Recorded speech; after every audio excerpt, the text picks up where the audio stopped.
That's cool, right? It is.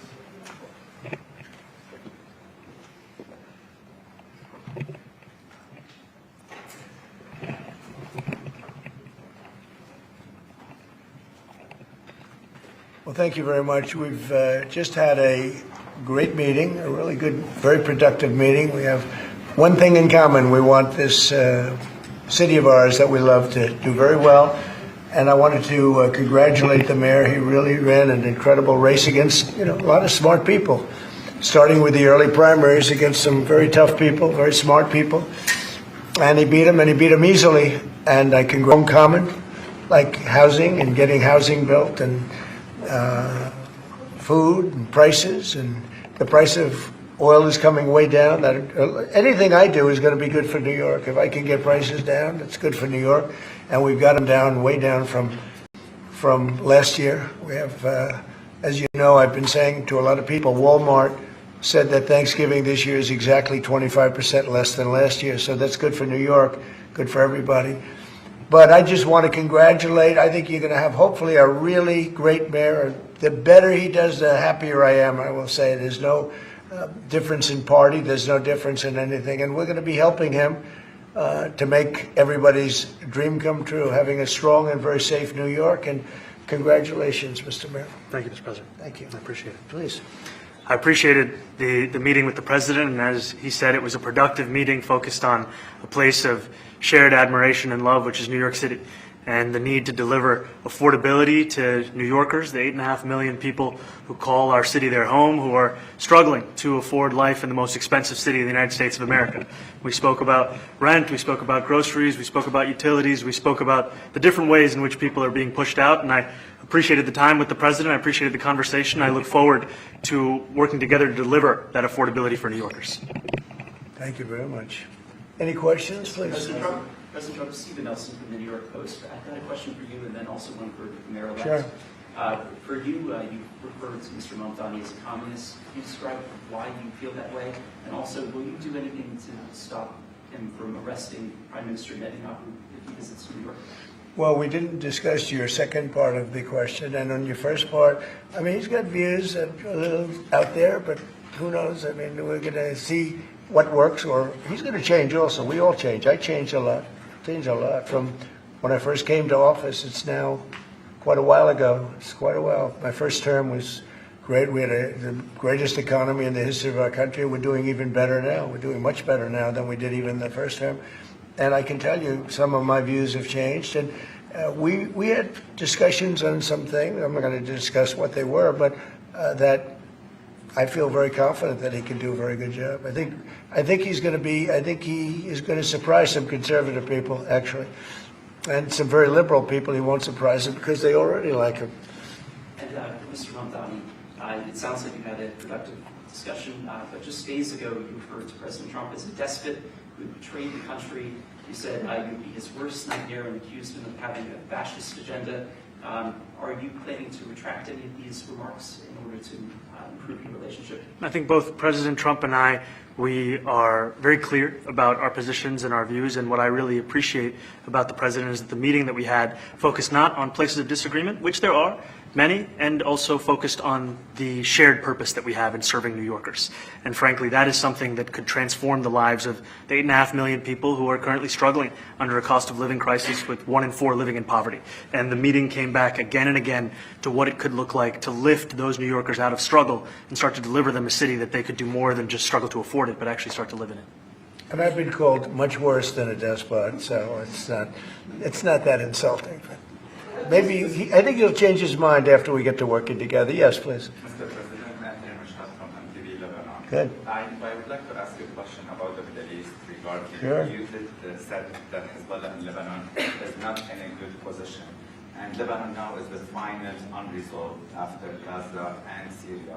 Given your assessment, like what do you say for the Lebanese today? It's the independent state in Lebanon. And what is your next move to push toward disarmament?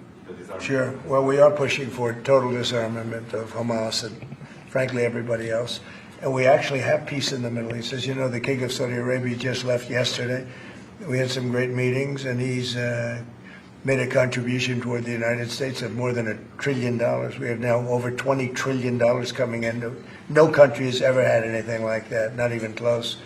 If you go to 2 trillion or 1 trillion, it's a lot. We have 20 or 21 trillion dollars. I think that Hezbollah has been a problem in Lebanon, big problem. We're working with Lebanon. We're working with everybody in the Middle East. That's another thing I think we have in common. We want to see peace in the Middle East, and we actually have now, for the first time, peace in the Middle East after 3,000 years. And now we're going to refine it, and I think you're going to see some very positive things happen. There is a potential to invite the Lebanese president. Oh, sure. Oh, I would do that, absolutely. And if the mayor would like to be here for that meeting, because I know he feels very strongly. I think you feel very, very strongly about peace in the Middle East. I think we desperately want it, and that's something that I shared with the president, that when I spoke to New Yorkers who had voted for the president last November on Hillside Avenue and Fordham Road, I asked them why. I heard again and again two major reasons. One was that they wanted an end to forever wars. They wanted an end to the taxpayer dollars we had funding violations of human rights, and they wanted to address the cost of living crisis. And I appreciated the chance to discuss both of those things. he said a lot of my voters actually voted for him, and One in 10. And I'm okay with that. President Trump, I have to stand as well. I'll do that. I'll sign it. Give it to me. I'll sign it in a minute. That's pretty good. Mr. President, Yeah, please. you threatened to send federal troops to New York City. You both have differences when it comes to ICE agents Right. in New York City. Mr. Mamdani, you called ICE a rogue government entity. I wonder how you reconcile your differences on both of those issues. Well, I think we're going to work them out, and I think that if we have known murderers and known drug dealers and some very bad people, we want to get them out. And the mayor wants to have peace. We discussed this at great length, actually, maybe more than anything else.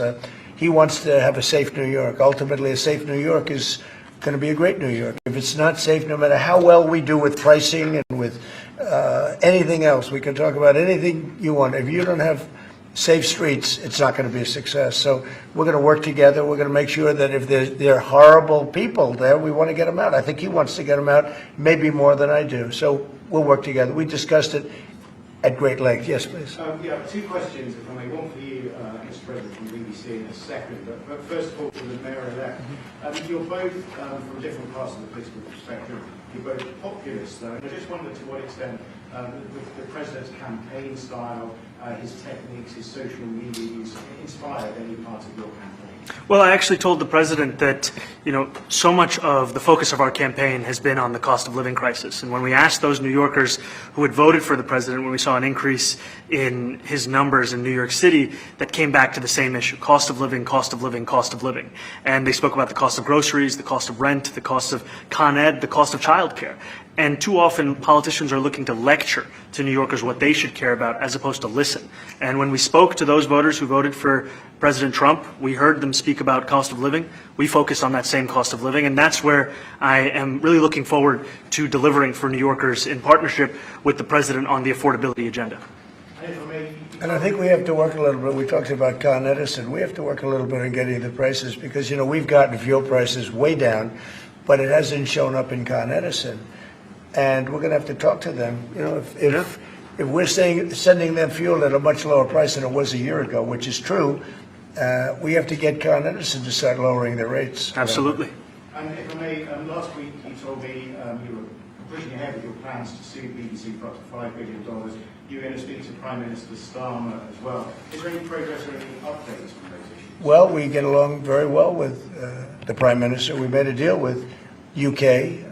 I like him. He's a fine person. And, I think they have some big energy problems. They've got windmills all over the place. They're going to have to start using other methods because their energy is out of control. Talking about in the UK, it's out of control.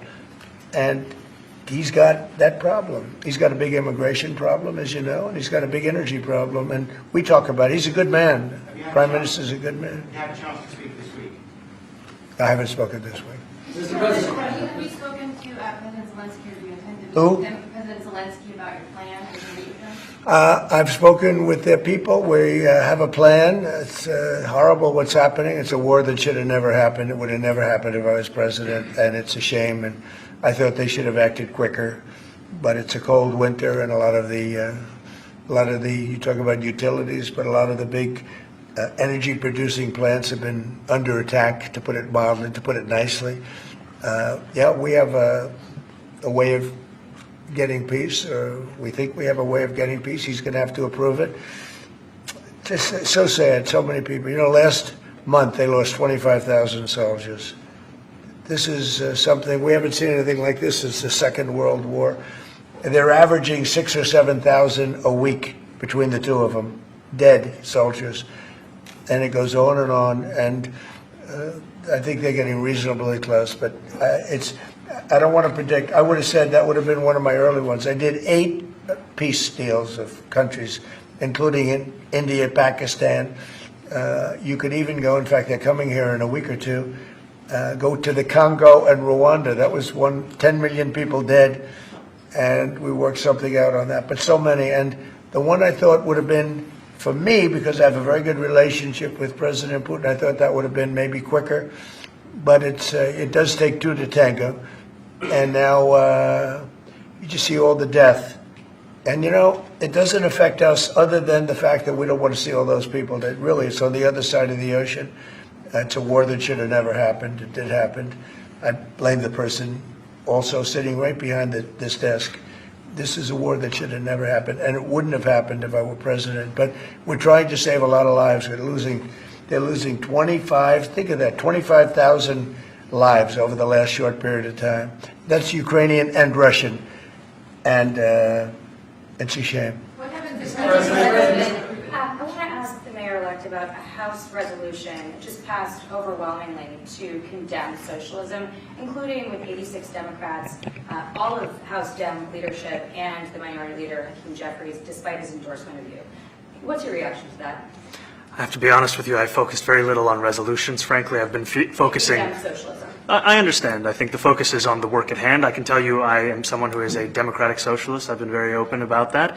And I know there might be differences about ideology, but the place of agreement is the work that needs to be done to make New York City affordable. That's what I look forward to. And I want to clarify your answer to Stephen Nelson.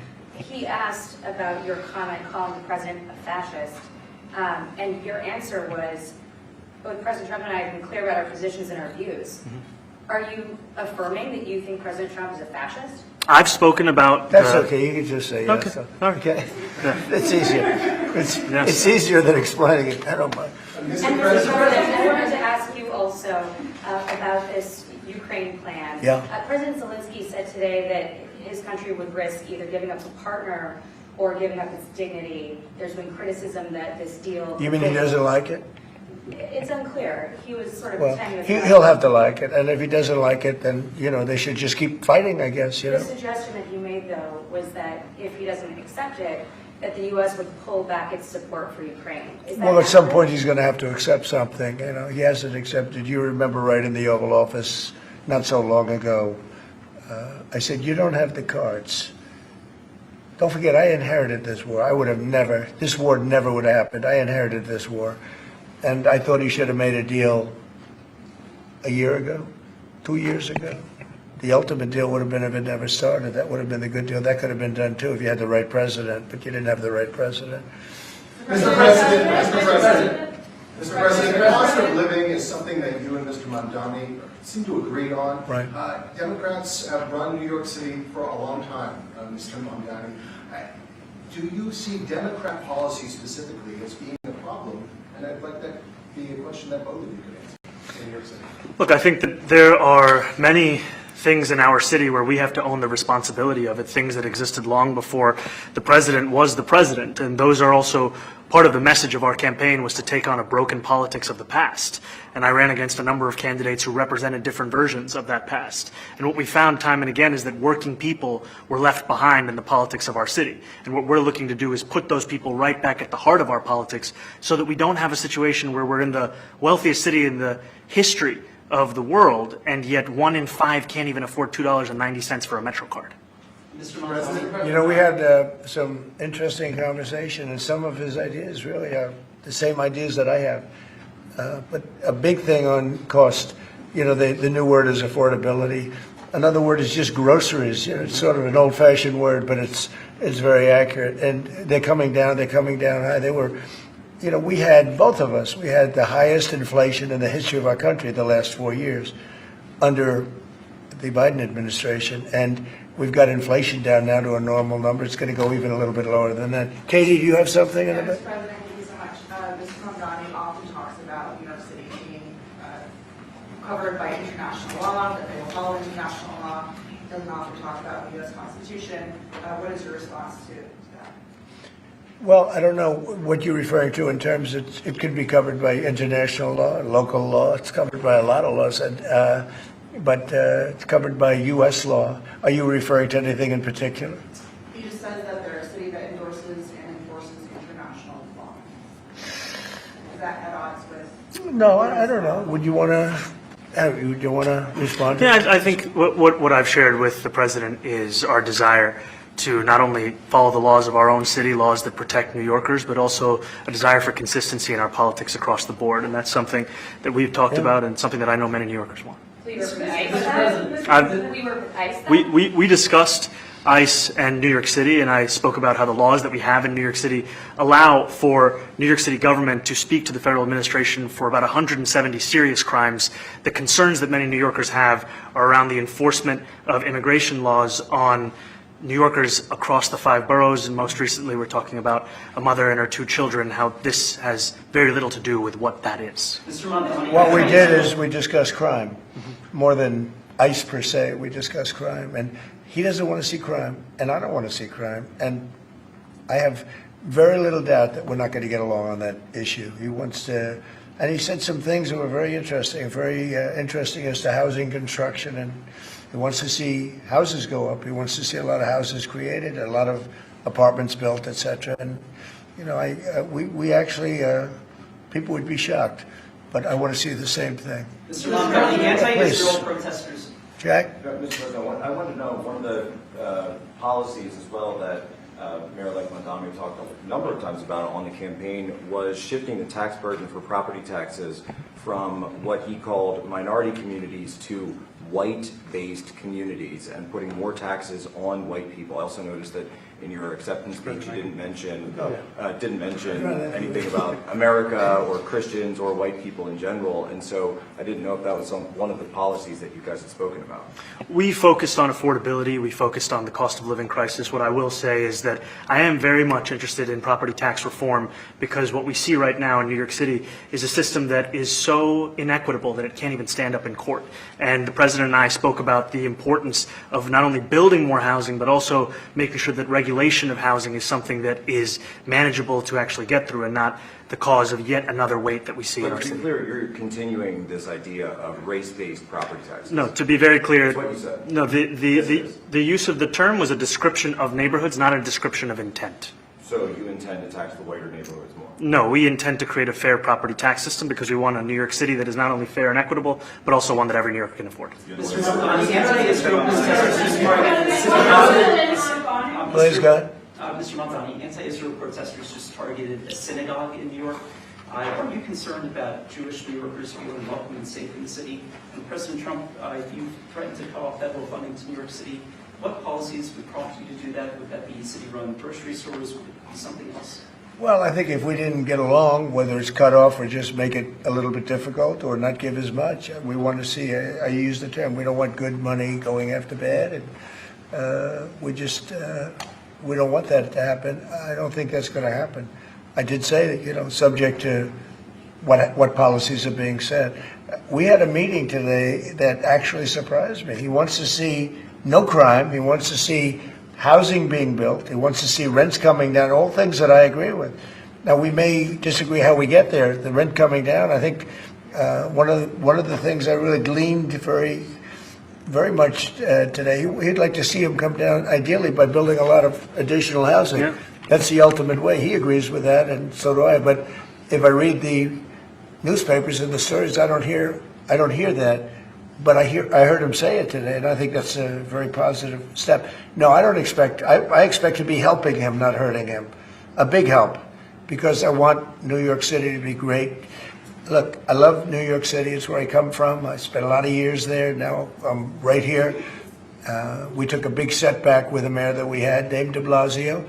I thought it was a tremendous setback for the city. I think this mayor can do some things that are going to be really great. Mr. President, Mr. President. Okay, how about you? Go Thank ahead, you, Mr. please. President. You're a billionaire. You have a different address nowadays than you used to, but you used to call New York City home. Would you feel comfortable living in New York City under a Mamdani administration? Yeah, I would. I really would. Especially after the meeting. Absolutely. What makes you comfortable? We agree on a lot more than I would have thought. I think I want him to do a great job, and we'll help him do a great job. You know, he may have different views, but in many ways, you know, we were discussing when Bernie Sanders was out of the race, I picked up a lot of his votes, and people had no idea because he was strong on not getting ripped off in trade and lots of the things that I've practiced and been very successful on. Tariffs, a lot of things. Bernie Sanders and I agreed on much more than people thought. And when he was put out of the race, I think quite unfairly, if you want to know the truth, many of the Bernie Sanders voters voted for me. And I felt very comfortable, frankly, in seeing that and saying that. And, you know, it just turned out to be a statistical truth. But no, I feel very comfortable. I would feel very, very comfortable being in New York, and I think much more so after the meeting. Yes, please. Thank you, Mr. President. I have a question for you, but a very quick one for Please. the mayor. Why did you fly here? Aren't trains greener? I will use every form of transit, and I want to make sure that they're all affordable in New York City, and that's why making buses fast and free is a centerpiece of our campaign. Did you? There is a bus that goes. Well, but I know, but if he flew, that's a lot quicker too. You know, I mean, he's working very hard. For him to be, that's a very long drive. I'll stick up for you. You know, the plane takes you 30 minutes and driving takes you a And long Mr. time. President, I was wondering if you could clear up some confusion around a Washington Post report. There was this explosive report that the Coast Guard is no longer going to characterize swastikas and nooses as hate symbols. DHS called that a lie and fake news. Can you clear up? I don't know anything about it. When was this written? I think yesterday. Well, look, the Coast Guard's an incredible group of people. I know them very well. We just ordered a lot of new Coast Guard cutters, beautiful, the most magnificent ship. They look like yachts with lots of guns on them. So I don't know. I haven't seen any report like that, but certainly we want them to remain a great force, and they are. Mr. President, and you did a piece in all the 9 months Yes. around the world. I would like to ask Mr. Mamdani, you've accused the U.S. government of committing genocide in Gaza while President Trump was working on peace. Why that? I've spoken about the Israeli government committing genocide, and I've spoken about our government funding it. And I shared with the president in our meeting about the concern that many New Yorkers have of wanting their tax dollars to go towards the benefit of New Yorkers and their ability to afford basic dignity. And what we see right now is we're in the 9th consecutive year of more than 100,000 school children being homeless in our city. And there's a desperate need not only for the following of human rights, but also the following through on the promises we've made New Yorkers. And I appreciated the meeting we had and the work that we can do. Do you agree that President Trump didn't do a peace and worked hard to make the peace? Because he worked hard to do the peace in the Middle East and everywhere. Do you agree with that? I appreciate all efforts towards peace, and I shared with President Trump that when I spoke to Trump voters on Hillside Avenue, including one of whom was a pharmacist that spoke about how President Trump's father actually went to that pharmacy not too far from Jamaica Estates, that people were tired of seeing our tax dollars fund endless wars. And I also believe that we have to follow through on the international human rights, and I know that still today those are being violated, and that continues to be work that has to be done no matter where we're speaking of. Mr. Thank you, Mr. President. Do you view the mayor-elect as the true leader of the Democrat Party? And do you think Leader Schumer's and Leader Jeffries, have to follow his lead? Well, look, I hope they have great leaders. This is a man that right now I think is focused on New York City. I really think he has a chance to do a great job. We're going to help him, but I really think he has a chance to do a great job. But I'll let you answer that. You consider yourself the leader of the Democrats. I think it's more appropriate for him. I consider myself the next mayor of New York City, and I keep my horizons firmly on New York City, and I appreciate the meeting with the president, which focused again on the 5 boroughs and whether New Yorkers could afford to live there. By the way, being the mayor of New York City is a big deal. Absolutely. I always said, one of the things I would love to be someday is the mayor of New York City. Being the mayor of New York, and especially now, because I think you're at really a turning point, one way or the other. It could go great, or it can go in a different direction. And I think you really have a chance to make it great. And we're counting on it. Mr. President, you say you love New York City. Mr. Mamdani, does New York City love President Trump? New York City loves a future that is affordable, and I can tell you that there were more New Yorkers who voted for President Trump in the most recent presidential election because of that focus on cost of living, and I'm looking forward to working together to deliver on that affordability agenda. I got a lot of votes. One more, go ahead, one or two more, go ahead. I tell you, the press has eaten this thing up. You know, I've had a lot of meetings with the heads of major countries, nobody cared. This meeting that you people have gone crazy, you know, outside you have hundreds of people waiting. This is just a small little group. For some reason, the press has found this to be a very interesting meeting. The biggest people in the world, they come over from countries nobody cares. But they did care about this meeting, and it was a great meeting. Go ahead. Yeah, Mr. President, I was going to ask you exactly that. Why do you think there's so much more, so much excitement around this than in some form? Because I think he's different. All right, I think he's different, and that can be in a very positive way. But I think he's different than, your typical guy runs, wins, becomes mayor maybe, and nothing exciting. Because he has a chance to really do something great for New York. New York is at a very critical point, and he does need the help of the federal government to really succeed. And we're going to be helping him, but he's different than your average candidate. He came out of nowhere. I said he has a great campaign manager standing over there. He came out of nowhere. Would you start off at 1 or 2? And then I watched. I said, who is this guy? He was at 1, then he was at 3, then he was at 5, then he was at 9. Then he went up to 17. I said, that's getting a little bit interesting, right? And then all of a sudden he wins a primary that nobody expected he was going to win. It's a great tribute. I mean, it's an amazing thing that he did. And I'll just add one thing to what the president said. Is one thing I also appreciated is in our meeting to appreciate a portrait of FDR and the incredible work that was done with the New Deal, and also in thinking about what it can look like when the federal government and New York City government work together to deliver on affordability. It can be transformative. We have a great portrait of FDR that I found in the vaults that was missing for years. I found it, and I put it up. He's a Democrat, to the best of my knowledge. He's a Democrat.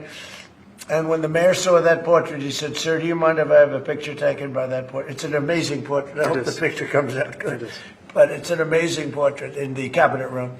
So he's a big fan of the New Deal, I guess, and of FDR. Yes, ma'am. Thank you, Mr. President. You said that you both spoke about crime. Yeah. There are many police officers set to come off the rolls at the end of this year in New York City. Are you going to allow those police to be replaced with police officers, actual cops? And are you going to require that happens? Would there be some consequence? Well, I hope it happens, but again, that's going to be ultimately the mayor's decision. What's your answer?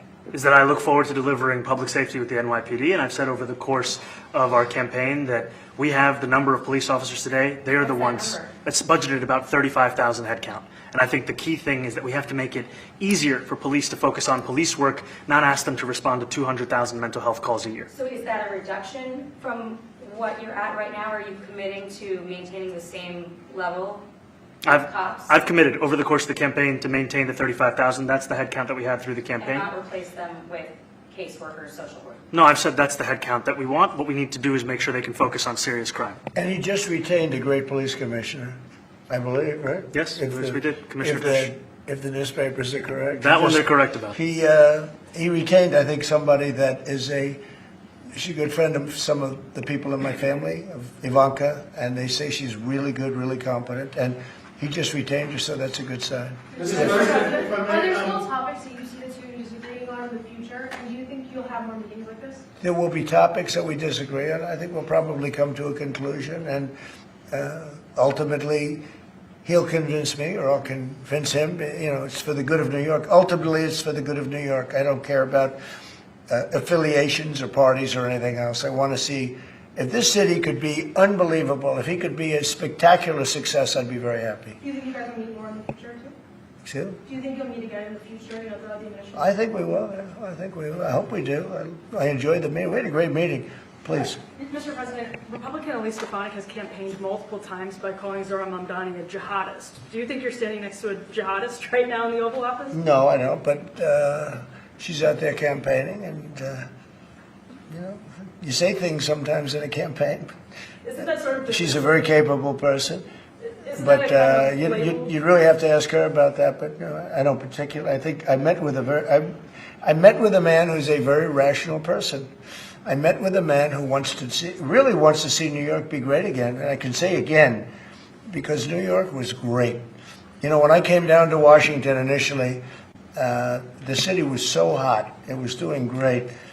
We were having some telltale signs of problems. We had a mayor that was not doing a great job, but still, it was moving along, and it went bad. It really went, pretty bad.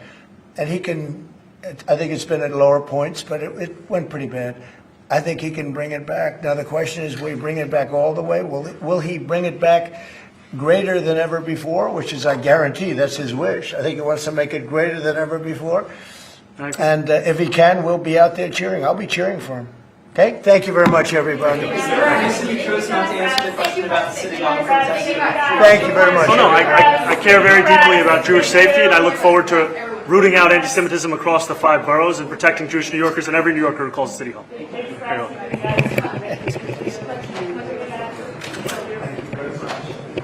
We have one thing in common. We want this city of ours